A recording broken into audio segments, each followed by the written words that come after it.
Rugendo rwa kumagaria muteti Simeon Nyachae rukanjiriria muthenya wena kiumia giukite tariki 11 mweri uyu kanitha-ini wa SDA Maxwell kuria gwakorwo na mitha ya kiririkano kia muturire wake.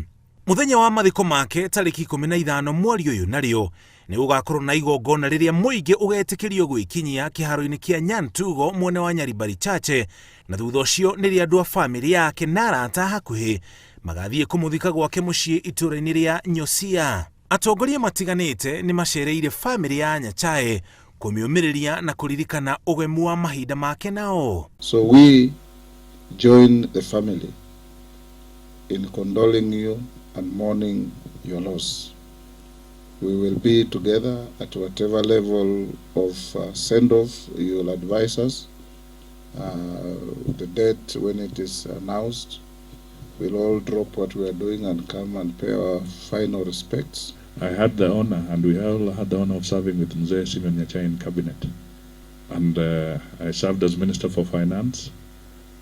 And when the reshuffle came, he became Minister for Finance. And I went to become Minister for Agriculture, where he had been.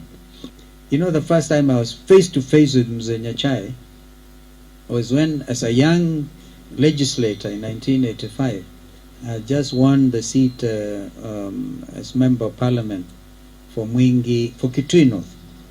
And then Mzee Nyachae was just Chief Secretary. So he was the one who was swearing me before Mzee Moi. I could feel the presence of both men. Nyachae aigeririe ũteti-inĩ miaka ya 90 riria aigirire bunge akirugamirira gicigo kia ubunge kia Mũriũ Charles na thutha ucio akiamurwo ta minister wa ũrĩmi thirikari-inĩ ya Moi. Ni acokire gutuika minister wa kigina mwaka wa 1998 ona gutuika ni acokire kuhera thirikari-inĩ. Mwaka wa 2007 nirio atigirie ũteti na guthie kuhuruka. Akuire muthenya wa Jumatatu kiumia giki thibitari-ini umwe kaunti-ini ya Nairobi thutha wa ndwari ya ihinda iraya. Ngiribotera Inooro TV, njĩtagwo Mũriũki wa Mũcoki.